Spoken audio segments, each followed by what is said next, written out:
It's getting rough down there at the city.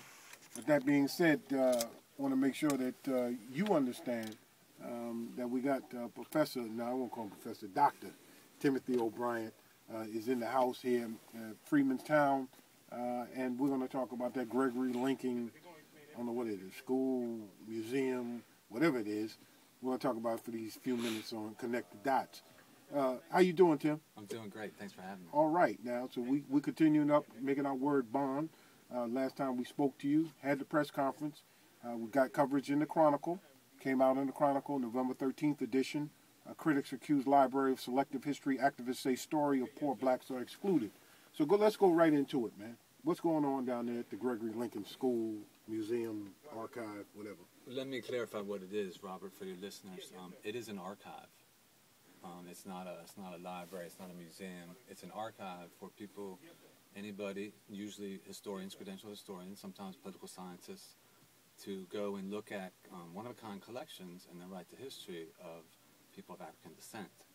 And the problem is that they don't have any archival collections. They have less than 20 linear feet.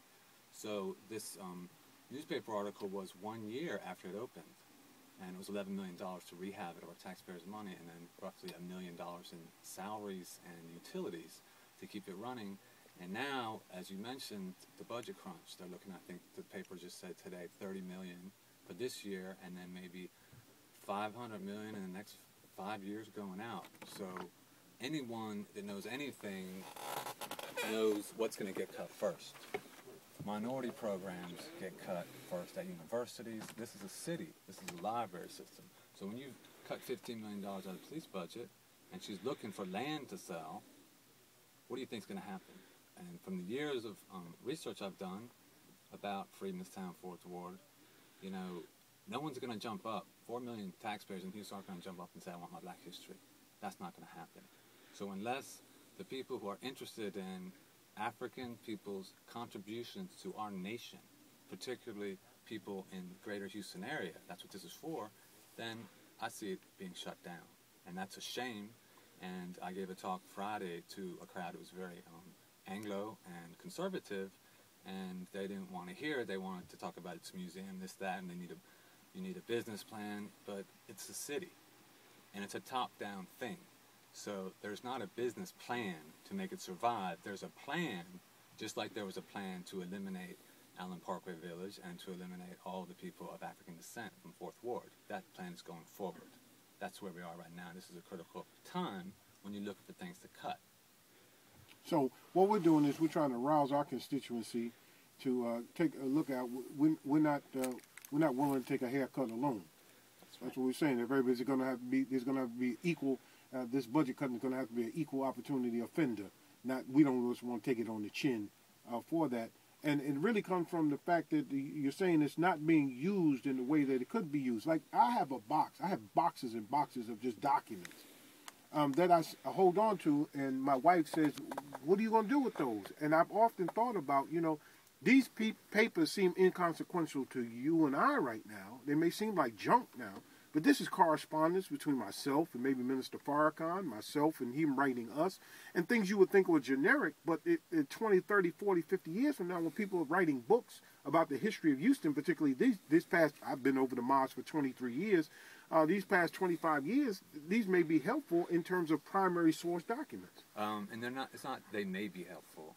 They are helpful, and that's extremely important. The contribution the nation has made, Mosque 45, and what contributions you've made to the city by having this space where I can come on and all kind of people have listened to you for 10 years since my family moved back to the United States. What you're doing is extremely important.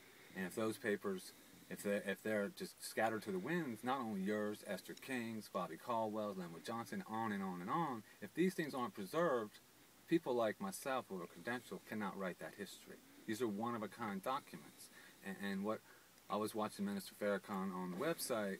Now you don't have to pay, and I was watching because I'm low income. That's why I live in Freemanstown. And Minister Farrakhan said, these people, they want to believe they know everything about how everything works. If you know everything, if you can't learn, then you are God. And Minister Farrakhan said, you make another heaven and earth. See, we don't know everything about the contributions everyone has made.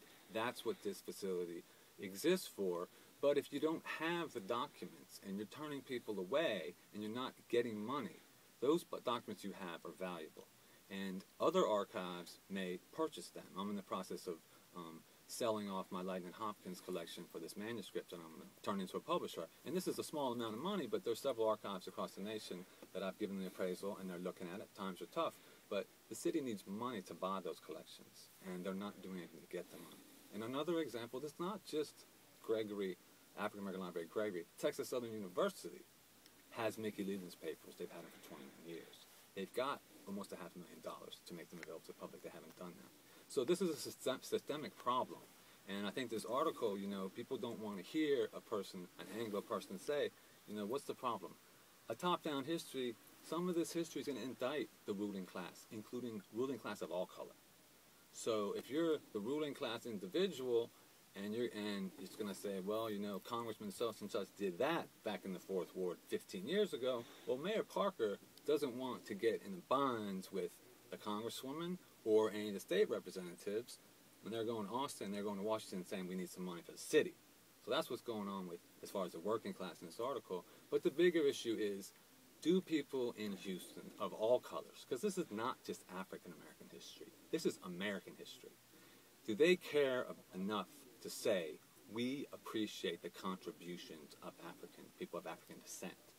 And if they want to go, make a Ku Klux Klan library, then you go pay for it. And you do that history. But this history is important. And I got an email from someone, a black radical from the 60s, a column saying, white people need to get over race.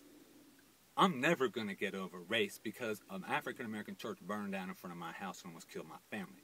See, I'm not going to get over that Africans were enslaved. And there's two sides to that. That's right. White people took Africans from Africa. Some Africans sold their people. We gotta get on both sides here. So we can't just say, I'm not here to make friends with Dwayne Bradley, an Anglo who cut your program. I'm sorry, but I got to put that out there, Robert. I got to put that out there. When you say there needs to be Dwayne Bradley on the radio a half an hour a day, 5 days a week, with a middle-class white Caucasian viewpoint, and you cutting brother Robert Mohammad, I'm sorry, Robert, but you may never invite me on again, but that's the God's truth. Okay, that's the God's truth. We got freedom of speech here. We talk about management too, so don't worry about that, man. It is what it is. That's what Free Speech Radio, because he's gonna have 5 days a week he can get on and talk about Tim O'Brien for at least 4 of them 5 days. So whatever, the bottom line is that I've lobbied and I'll continue to lobby for my half hour back, because I got a lot to say and a lot to do, and I really want to hear from my callers. I don't have a chance really to hear from them because when I look up, it's all over. But that being said, give us a phone number, website, how we can get in touch with you, because we need to wake up this constituency, because I am afraid that the poor is going to take a haircut. As Minister Farrakhan wrote in his book, Torchlight for America, it says the poor have no voice. But we collectively have to bear, meaning in the halls of power. They don't seem to have a voice, man. This thing is like crazy. So how can we get in touch with you? What can we do? And we'll have you back, man. I ain't scared. We need your help, and GregoryLibraryWatch.org is the website with all kind of information. More history on GregoryLibraryWatch.org than on the city website. More history of Freedmanstown and people of African descent. The phone number is 832-771-7263, GregoryLibraryWatch@gmail. But you can search Gregory Library Watch. It'll pop up, the top hit on Google search. And .org. Go on and learn some history. You can see pictures of churches burning down that I filmed right in front of my house, a smaller church. You can see pictures of Houston police harassing my black neighbors. You can see all kind of stuff on there and learn what the Gregory Library don't want you to learn. All right, what's that phone number again? 832-771-7263. All right. We got Dr. Tim O'Brien with us, 4th Ward resident. What I say? He's doing what he got to do. Oh, we hear them Delphonics. Well, it's that time again. Remember, Mos 45 located at 4443 Old Spanish Trail. For all of you now uncloseted Nation of Islam followers, it's www.noi.org. You can watch our live webcast every Sunday at 10 o'clock a.m. And so, once again, it is my pleasure and my honor to be your host of Connected Dots once again.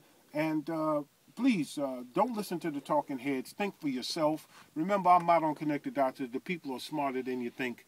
We want you to be real smart. Pay attention to the political discourse that's going on. And we're going to have to get real serious about this nation going forward if there is to be a nation. So that being said, remember what we like to say right here, Brother Linton. We want to tell everybody that we love you and ain't nothing you could do about it. Till next week. Assalamu alaikum. Oh, Free Speech Radio News. Free Speech Radio News coming up at 4 o'clock. I'm not supposed to forget to say that. Well, that being said, thank you for listening. Assalamu alaikum.